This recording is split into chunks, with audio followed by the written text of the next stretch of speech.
Olá, imagine você dentro das suas necessidades de representação, de proteção no meio ambiente do trabalho, você servidor, servidora pública, dentro da sua questão de estabilidade, com tantas dificuldades, direitos sendo retirados, proposta de ampliação da terceirização, dificultar a questão da avaliação de desempenho, possibilitar a perda de estabilidades, quer dizer, esses são os problemas recorrentes que estão acontecendo, principalmente nessa linha teórica, política e prática que tem se estabelecido no país. E aí é um momento que fundamentalmente impõe a participação de entidades representativas, uma vez que o servidor sozinho considerado, ele teme ser perseguido, passar por assédio moral, acoso nas relações no ambiente dele de trabalho, logicamente, transferências, perda de cargos. E quem pode protegê-lo, senão aquele que protege, aquele que defende, que é a origem do nome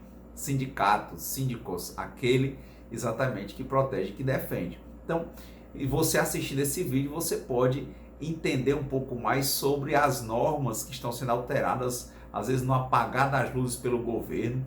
Saiu também uma nova portaria de uma secretaria do Ministério da Economia, dispondo sobre a impossibilidade de desconto das contribuições voluntariamente que porventura o servidor tenha optado por descontar em favor da entidade sindical, e pode vir a impactar novamente de forma muito grave as entidades representativas dos servidores e servidoras. Então, assistindo esse vídeo, você vai poder ficar um pouco mais atento a essas questões e realmente ver qual o posicionamento, se informar. Você que é líder sindical, líder de classe, para poder já movimentar o jurídico, para ir observar isso e tomar as medidas judiciais cabíveis, evitando que, porventura, no dia do repasse das contribuições voluntariamente escolhidas pelos servidores para que seja feito para a entidade, isso aí não chegue diante dessa nova portaria.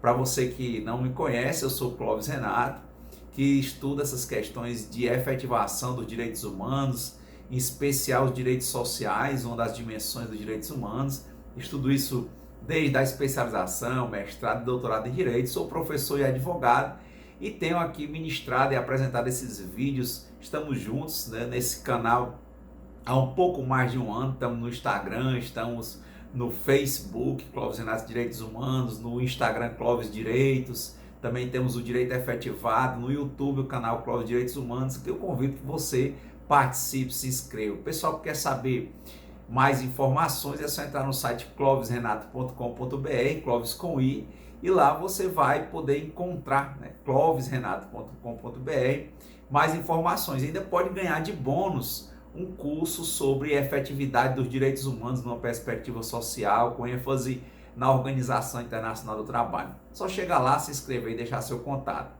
E a história de hoje vem exatamente com essas alterações que têm acontecido. Hoje o nosso tema, eu trago aqui uma portaria, que é a portaria 21.595 de 1º de outubro de 2020, que orienta os órgãos e entidades integrantes do Sistema de Pessoal Civil da Administração Pública Federal, CIPEC, sobre a impossibilidade de cobrança da contribuição sindical pelo servidor público. Pasmem que isso vem exatamente do Ministério da Economia, da Secretaria Especial de Desburocratização, Gestão e Governo Digital, a Secretaria de Gestão e Desempenho Pessoal. Diz aí o secretário de Gestão e Desempenho Pessoal do Ministério da Economia, isso no uso das atribuições dele, e que exatamente o objeto de âmbito aí dessa aplicação vem com base no Decreto 9745 de 2019, e considera o parecer 761 da Procuradoria-Geral da Fazenda Nacional, da Advocacia-Geral da União e da nota número 134 da CEI de 2020, e que trata exatamente do artigo 240 da Lei 8112 de 1990, que você sabe que é o Estatuto dos Servidores Públicos Civis da União, não é? Então, basicamente, diz o artigo 1º, pasme e fique atento: orientar os órgãos e entidades integrantes do sistema de pessoal civil da administração federal, CIPEC, sobre a impossibilidade de cobrança de contribuição sindical por parte do servidor público federal da administração pública federal direta, autárquica e fundacional. Pasme, parágrafo único. Somente após a edição de lei dispondo sobre a faculdade do recolhimento de contribuição sindical pelo servidor público, será viável o desconto, desde que autorizado prévia e expressamente pelo servidor, em favor da respectiva entidade representativa dos interesses do servidor. Veja que ele, dentro dessa norma, provavelmente vai de fato impactar no orçamento das entidades, por isso aí esse vídeo de hoje, bem de urgência, para que fique atento. Porque dentro dessa perspectiva ele está dizendo que enquanto não vier uma lei para dispor sobre essa questão da contribuição sindical, não haverá desconto. É importante que a gente comece a alinhar esses pensamentos para a gente fazer uma diferenciação entre, por exemplo, as taxas associativas e a contribuição sindical. Isso a gente vai falar hoje, mas há uma confusão muito grande e é possível que diante dessa confusão, talvez proposital, não é, haja mais impactos para as entidades representativas a nível de sindicatos, federações, confederações e inclusive centrais sindicais, né? Mas logicamente que vai impactar, lógico, direta e imediatamente os sindicatos. Então, primeira coisa para a gente pensar, né? A nível de Constituição, é bom lembrar do artigo 37 da Constituição, que fala que basicamente no inciso 6º, que é garantido ao servidor público civil o direito à livre associação sindical. Lá pelo artigo 240 da Lei 81/12, ele fala que ao servidor público civil é assegurado nos termos da Constituição Federal o direito à livre associação sindical e os seguintes direitos, entre outros dela decorrentes, por exemplo, de ser representado pelo sindicato, inclusive como substituto processual, b, de inamovibilidade do dirigente sindical até um ano após o final do mandato, exceto se a pedido, e c, que é o ponto agora da nossa fala de hoje, de descontar em folha, sem ônus para a entidade sindical a que for filiado, o valor das mensalidades e contribuições definidas em Assembleia Geral da categoria. Então agora a gente já faz esse paralelo entre a portaria 21595 de 1º de outubro de 2020, que diz no parágrafo único do artigo 1º que somente após a edição de lei dispondo sobre a faculdade do recolhimento de contribuição sindical pelo servidor público será viável o desconto. Então, a primeira discussão, no artigo 240 da Lei 81/12, ele fala que tem direito o servidor de descontar em folha, sem ônus para a entidade sindical a que for filiado, o valor das mensalidades e contribuições definidas em Assembleia Geral da categoria. Então, primeiro ponto, na Constituição há a previsão da liberdade sindical para os servidores. O segundo ponto, na Lei 81/12, no artigo 240, a linha C, fala do desconto em folha sem ônus para a entidade sindical, das mensalidades e contribuições definidas em Assembleia Geral da categoria. Ponto. Aí já tem a Constituição e já tem a lei. Então impressiona esse delineamento que a gente está fazendo, porque primeiro percebemos na Constituição que tem sim liberdade e direito à questão da sindicalização e liberdade sindical para o servidor público civil. Depois tem o artigo 240, a linha C da Lei 81/12, que é a lei específica que fala sobre os descontos em folhas sem ônus para o sindicato. Aí você se imagina a refletir sobre essa portaria 21595 de 1º de outubro de 2020, publicada no Diário Oficial da União, dizendo que não deve haver desconto da contribuição sindical até que venha lei dispondo sobre a matéria. É importante que a gente faça uma reflexão sobre isso. De regra, temos que dividir, fazer a diferença entre a contribuição sindical e as mensalidades sindicais. É bom que a gente faça um histórico rápido aqui, a nível teórico e prático, normativo, jurídico em âmbito nacional. Até 1988, os servidores públicos civis não tinham direito à sindicalização. A regra era essa. Para tanto, eles tinham associações. Para você entender por que tem vários sindicatos com o nome associação. Aqui, por exemplo, no Ceará tem o Sindicato APO, que é Sindicato Associação dos Professores e tal. Quer dizer, você vai encontrar essa situação porque não era permitida até 88. Em 88 veio esse dispositivo viabilizando essa questão. E como nós vimos em 2013, de 2010 a 2013, houve esse processo de internalização da Convenção 151, quando nós pensávamos que haveria um avanço com relação ao incentivo à organização sindical da administração pública, pensarmos em ter leis específicas tratando a matéria até para que os instrumentos de negociação coletiva pudessem ser internalizados nesse sistema de legalidade estrita que trata sobre o plano plurianual, as leis de diretrizes orçamentárias e principalmente a lei orçamentária anual. E aí a gente pensando que haver esse avanço, que aparece agora esse espectro de retrocesso. Então, dentro dessa perspectiva, é diferente contribuição sindical dessas contribuições de taxas de associação, tá? Então, de regra, como nesse histórico, o movimento sindical dos servidores públicos, ele começa com associações e só a partir da Constituição de 88 que ele vem com a questão sindical. Grande parte das entidades, pode-se dizer a grande maioria das entidades sindicais de servidores públicos não recebe contribuição sindical, eles recebem contribuições mensais dos trabalhadores, exatamente são as mensalidades de filiação ao sindicato. E está aí, logicamente, bem disposto pelo artigo 240, a linha C da Lei 81/12, e está aí também na Constituição, no artigo 37, que nós falamos há pouco.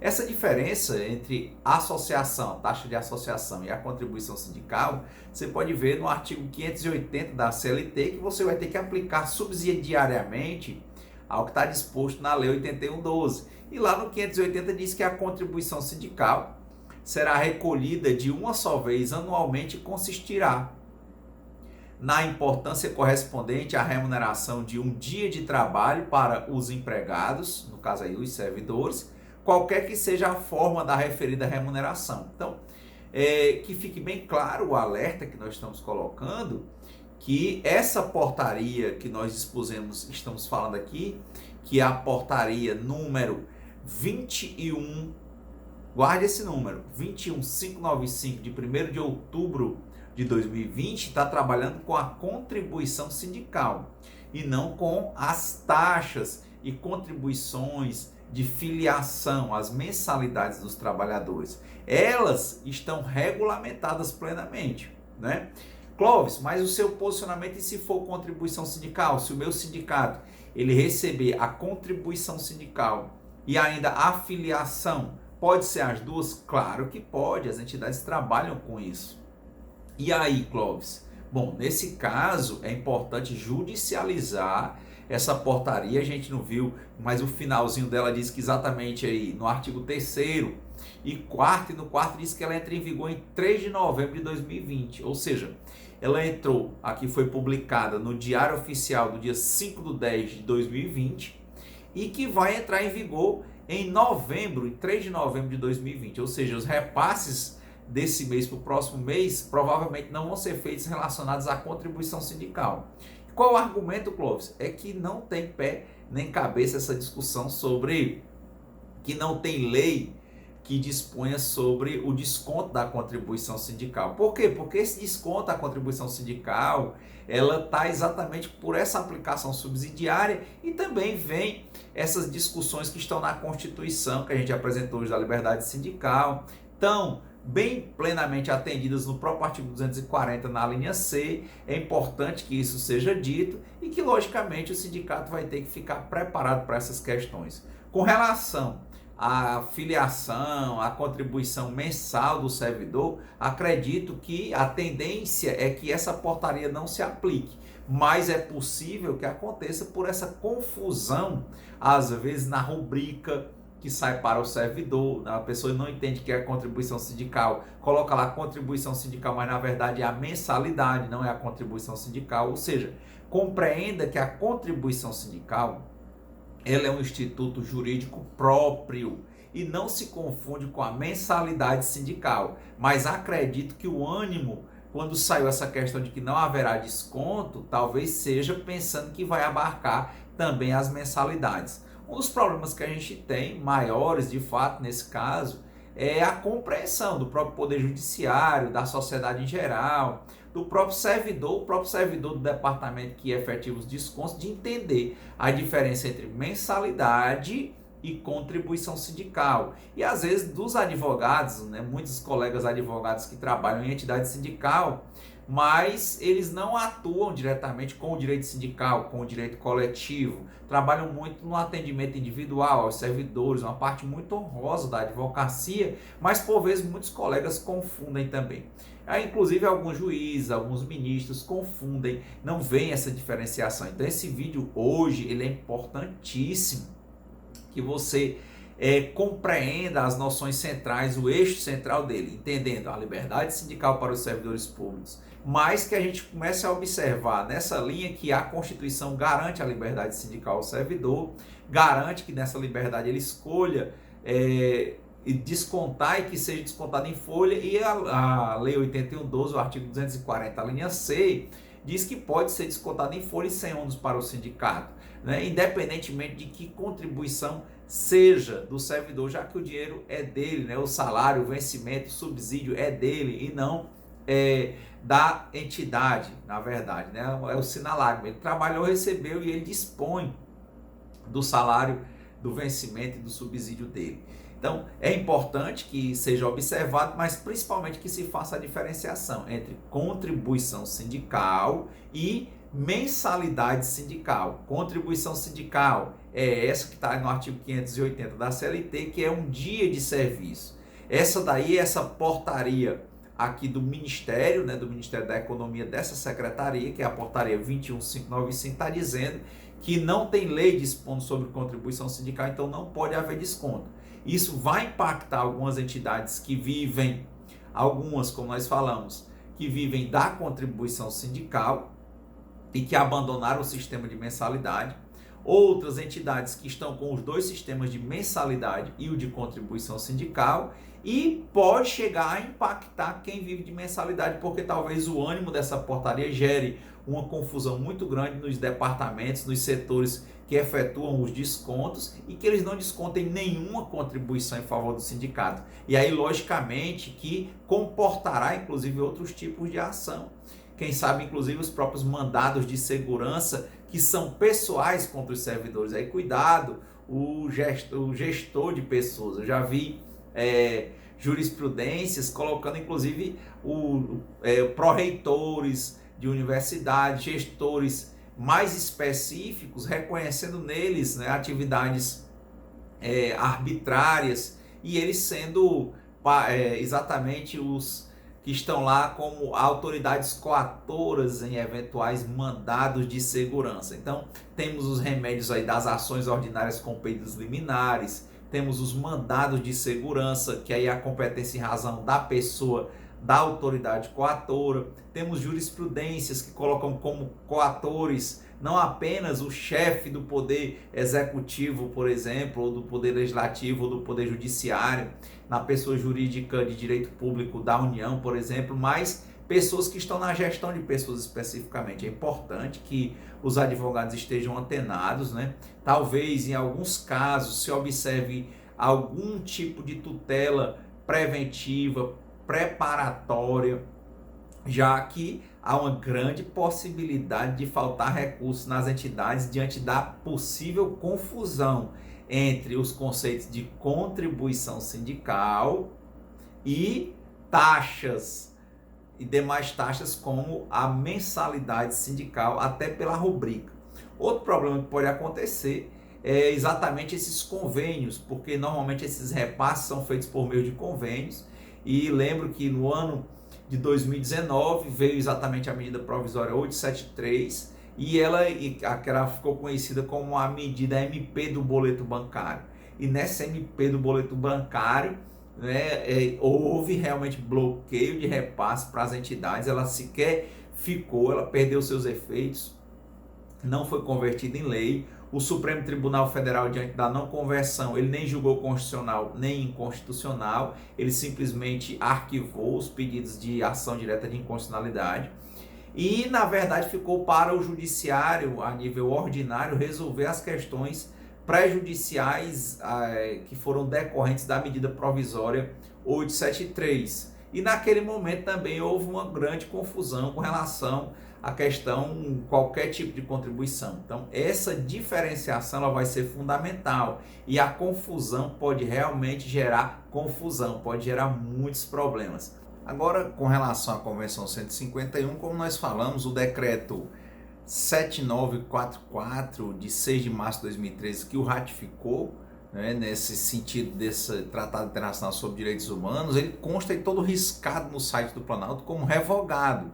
Mas é importante que a gente entenda que mesmo no decreto 10.088, lá ele consta como confirmado. Isso também tende a gerar confusões nas pessoas. E o que é que diz a Convenção 151 e a Recomendação 159 da Organização Internacional do Trabalho, que é sobre as relações de trabalho da administração pública sobre essa questão da representação. O decreto 10.088 de novembro de 2019, ele, apesar de constar revogando o decreto 7944 de 2013, ele confirma a convenção, no sentido da Convenção 151, que trata sobre os trabalhadores na administração pública, e nesse sentido apenas ele revoga o de 2013, isso também pode gerar confusão nas pessoas com relação a isso, mas ele faz apenas transportar aquele dispo que estava disposto no decreto 7944 de 2013 e passa para esse 10.088. E sobre a convenção, hoje inclusive nós vamos encerrar trazendo um vídeo do professor Gerson Marques, que é subprocurador-geral do Trabalho em Brasília. Eu tive a honra de que ele participasse da minha orientação de mestrado e doutorado em Direito, e ele vai explicar para vocês sobre os delineamentos gerais da Convenção 151 da OIT. Importantíssimo, por quê? Porque ela continua validada no decreto 10.088. E é mais um argumento que você deve utilizar no sentido de tentar bloquear essas atitudes que possam violar, porventura, a liberdade sindical. Então, por hoje, agradeço, obrigado, fica aí com o professor com relação à Convenção 151. Obrigado, até a próxima. Se inscreva, participe, comente, se envolva. Prezado auditório, prezada mesa, aqui eu cumprimento nesta tarde tão acalorada aos que são de fora, sejam bem-vindos, né? Agradeço aqui a Carmen, a Graça, a todo mundo da CUT, ao Jerônimo, que está aqui à minha frente, eu não conheço todos, viu? E a tantas outras pessoas que estão aqui integrando esse auditório. Eu trouxe, na realidade, meus senhores e minhas senhoras, uma palestra que eu apresentei há uns 15 dias, eu acho que hoje está completando 15 dias, lá em Brasília, a respeito da Convenção 151 da OIT. E essa convenção, ela na realidade já está em vigor. E é uma convenção que trata justamente do direito de negociação na administração pública. Ela tem uma força muito grande de modificar as práticas na administração, porque cria uma obrigatoriedade de se negociar. Então, o administrador público hoje tem que perder o ranço e tem que sentar na mesa de negociação. Isso é democrático e sempre foi isso que se pediu, sempre foi isso que se quis. Agora é lei, agora é um tratado internacional que foi ratificado pelo Brasil. Mas percebemos também que está havendo uma resistência, inclusive em se reconhecer a aplicação imediata desse tratado internacional. Então eu me fiz assim, eu peguei aquela apresentação que fiz lá em Brasília, fiz algumas adaptações, alguns acréscimos, para apresentar aos senhores neste momento. O texto da convenção, e quem tiver o texto pode conferir aí, ela diz assim: a presente convenção aplica-se a todas as categorias de empregados pelas autoridades públicas. Então, não importa se for servidor público seletista, estatutário, não importa.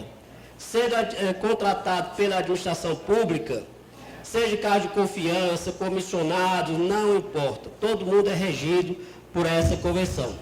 Tá? E diz, nas medidas em que não lhes sejam aplicáveis outras normas internas, quer dizer que pode ser que um determinado país tenha até norma mais benéfica do que essa convenção.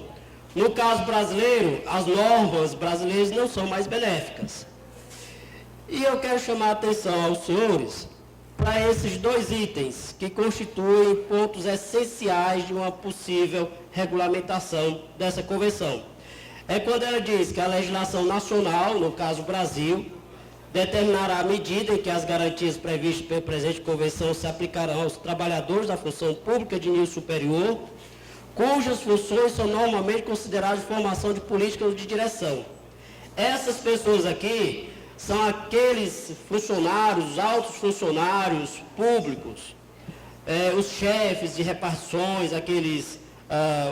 os grandes chefes, os grandes administradores, entrariam aqui também os juízes, os advogados públicos, os membros do Ministério Público. Então, a respeito dessas categorias específicas, a administração pública poderia, como pode de fato, regulamentar esse direito à negociação de um modo diferente. E diz também, ou aos trabalhadores da função pública cujas responsabilidades têm um caráter altamente confidencial, que as pessoas que têm, por natureza, desenvolver um serviço que exija sigilo. E, por fim, diz que a legislação nacional determinará a medida em que as garantias previstas se aplicarão às Forças Armadas, entendam aí tudo que é de policial, Marinha, Aeronáutica, Exército, Polícia Militar, e a polícia de um modo geral. Então entra aqui a Polícia Civil, a Polícia Federal, a Polícia Rodoviária. A respeito dessas categorias, então a legislação pode até restringir ou criar outros canais de negociação.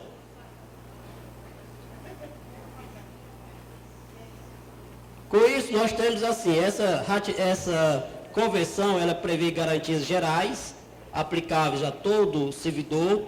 Essas garantias gerais o Estado não pode limitar, porque a própria convenção já diz quais são essas garantias. O Estado pode até ampliar, limitar não. Uma segunda ordem de garantias prevista para o servidor público, que é para os funcionários do alto escalão. O Estado pode limitar para esses funcionários do alto escalão. E uma terceira modalidade, que são os funcionários de atividades sigilosas, que o Estado também pode criar limitações. E, por fim, as Forças Armadas com as polícias. Tá? Com isso, veja bem, é preciso também distinguirmos algumas considerações. O seguinte: se nós temos aqui uma organização coletiva de trabalhadores, né, no nosso caso aqui, de servidores públicos, nós temos que considerar que envolvendo esta organização coletiva, tem um canal de negociação, que é o direito de negociação, seja a negociação tradicional, como acordos e convenções coletivas ou outros modos de negociação. Existe o direito a uma organização sindical, com as liberdades sindicais previstas na Constituição, e também o direito de greve. Então, são 4 coisas. No ordenamento brasileiro, já está proibido aos policiais militares e às Forças Armadas a organização sindical e o direito de greve. Mas não lhes está proibido nem a negociação coletiva e nem está proibido algum canal alternativo compensatório. Tá?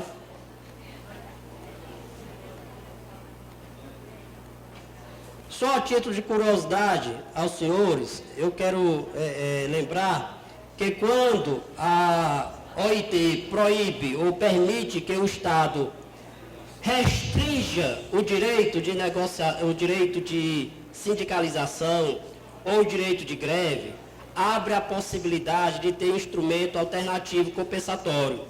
Então, aquela categoria que não tem o direito à sindicalização, não tem o direito de greve, esse Estado está obrigado a criar um canal compensatório de negociação coletiva. Tá?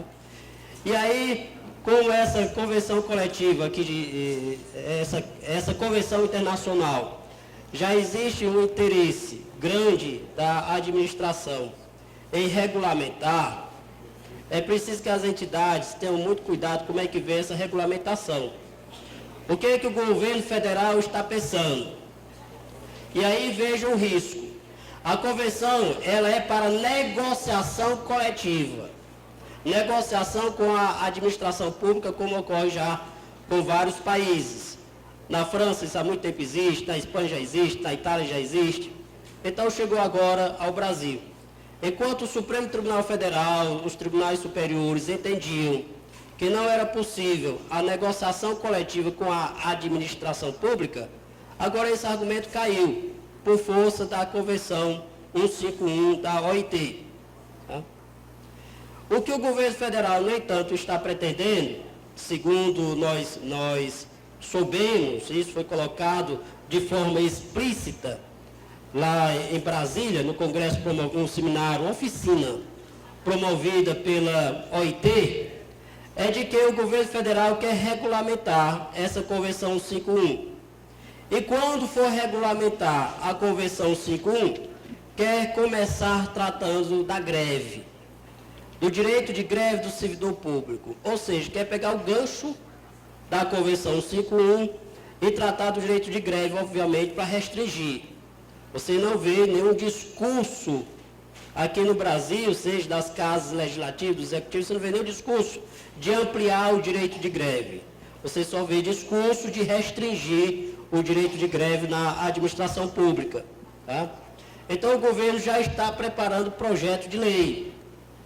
E o governo quer contar com o apoio de todas as entidades sindicais, das centrais sindicais, das federações, confederações, para esse projeto de tratar do direito de greve.